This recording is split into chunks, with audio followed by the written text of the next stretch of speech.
If you get to page 30, I am looking for quiet people who are ready to work.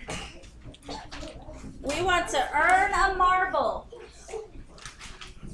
Show me you are ready to go by putting your finger and eyes in your book.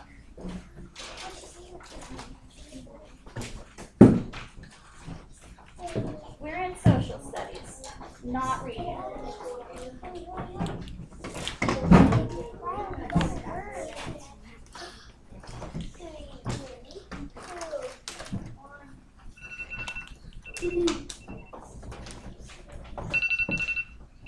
Okay, there was our timer. And I still have people who are not ready for social studies, so we did not earn a marble. Page 30. Finger and eyes in your book. At the top of the page it says, find directions and distances. All right, everyone's finger on the first word. Tell me what that word is. Why? Why? Why it matters. A map can show you a community's location. It can also show you directions and distances. Eyes and fingers on learn. A compass rose shows both cardinal and intermediate directions. The intermediate directions are in between the cardinal directions. Everyone's eyes and fingers on a map scale helps you find the real distances between places on a map. Follow these steps to use a map scale. Step 1, let's read it together. Place a piece of paper next to the map scale. Step 2, mark the length of a scale on the paper. Oh, let's do it together. Step 3, use the scale as a ruler to find the distance. Okay, so if you had to make a map scale, that's how you would do it. Steps 1 through 3. Eyes and fingers on the word practice. Are we ready to go? Everyone's eyes and fingers. Use the compass rose and the map scale on the map on page 31 to answer these questions. So you are going to have your book open so you can see the map. Number 1 says, when a bus travels from Springfield to Jefferson City, in which direction is it going? So, looking at your map, raise your hand when you figure out where Springfield is. Find Springfield on your map. Find Springfield. Then find Jefferson City. Put your fingers on those two cities, and then decide what direction you would have to go to get from Springfield to Jefferson City. So, raise your hand. If your hand's not up, you should still be looking for Springfield and Jefferson City.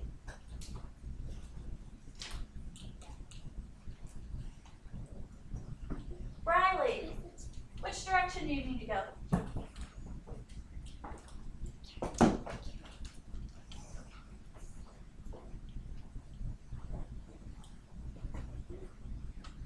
East.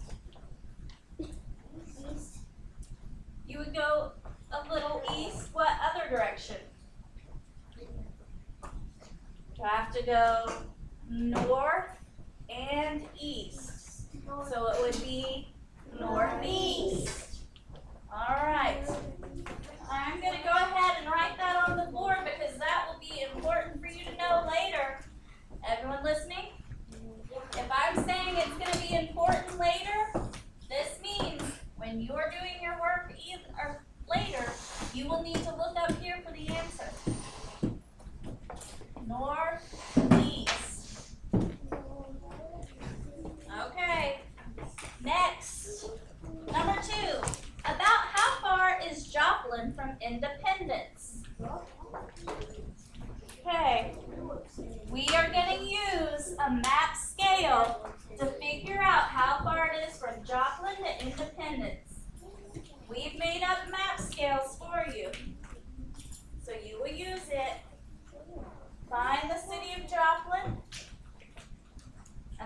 find independence?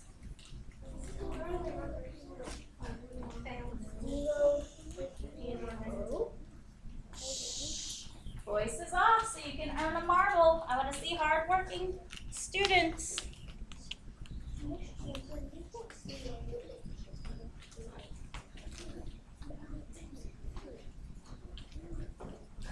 All right, if you put your little map scale that we just gave you on Joplin, do you see Joplin? It's down in the bottom left corner. Okay, put it on Joplin and then find Independence. Independence is straight north of Joplin. So put 0 on Joplin. It's longer than the paper. So what do you have to do? If it's longer than the paper, Put your finger where it was and then measure again. Put your finger where it stopped, where your map scale stopped, and then you'll move it again and add those two numbers together.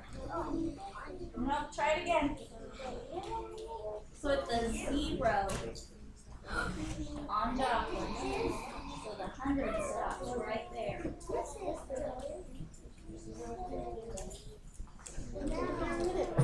Okay. Oh, should I hear talking? No, that's not earning us a marble. Put the 0 on Joplin. Mark where the scale ends with your finger. Then move the scale up above to finish measuring the distance to Independence. Then you're going to add those together. Your scale goes by, what is this? 100. What's the number in the middle between 0 and 100? 50. So we are going to add, if we had our full scale, that was how much? 100 miles. We did 100 miles. And how much more did we have to go? 50. So it's 150. 100 plus 50 is 150 miles.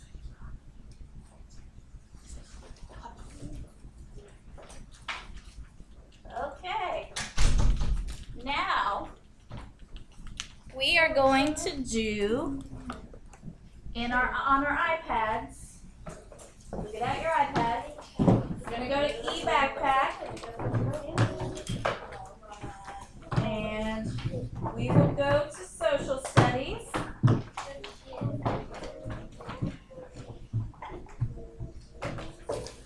Page 30 and 31.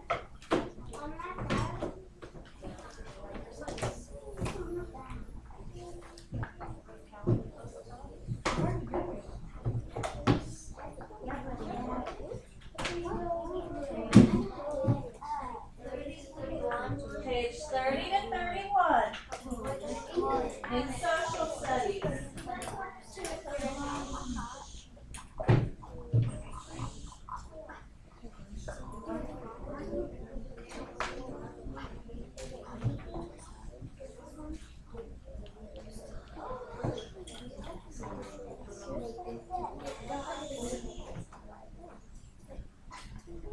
When you're there, you should look at me.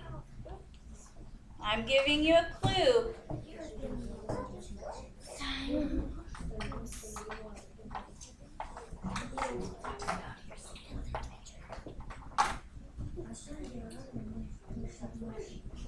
Okay. I'm not sure where you are, Miss Lydia.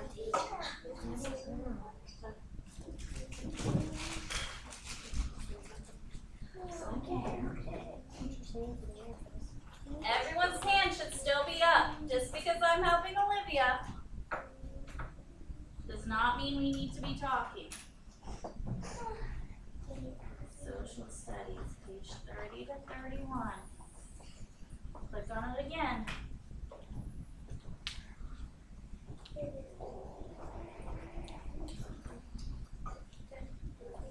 Everyone's hand up?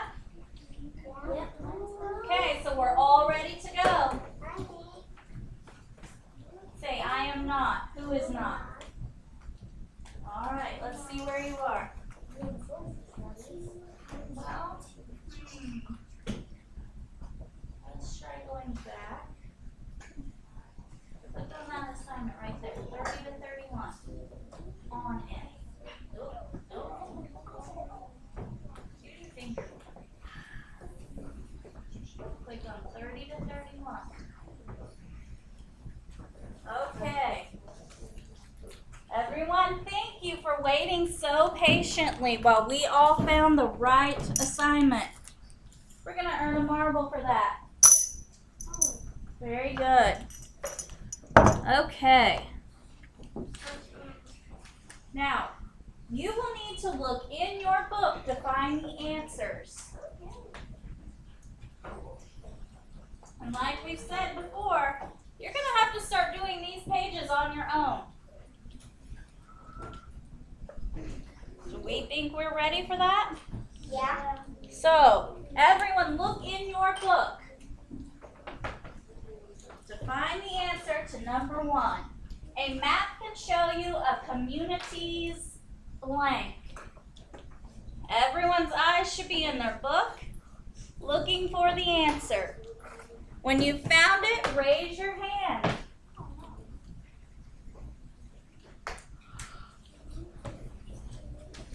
When you find the answer, raise your hand.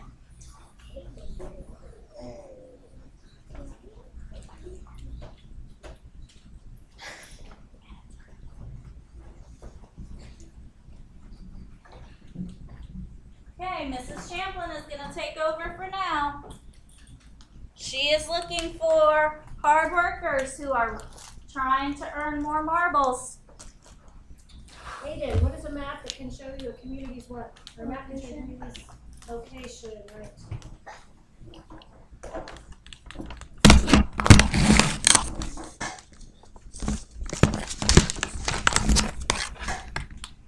Location.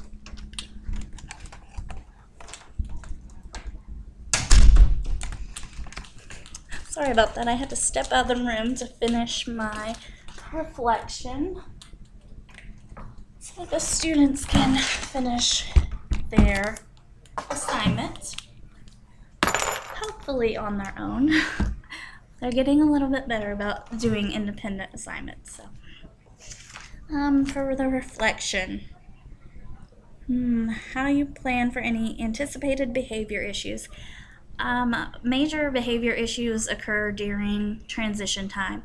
So that is why I implemented the timer at the beginning of the lesson to help transition, getting their books out, getting ready for the assignment.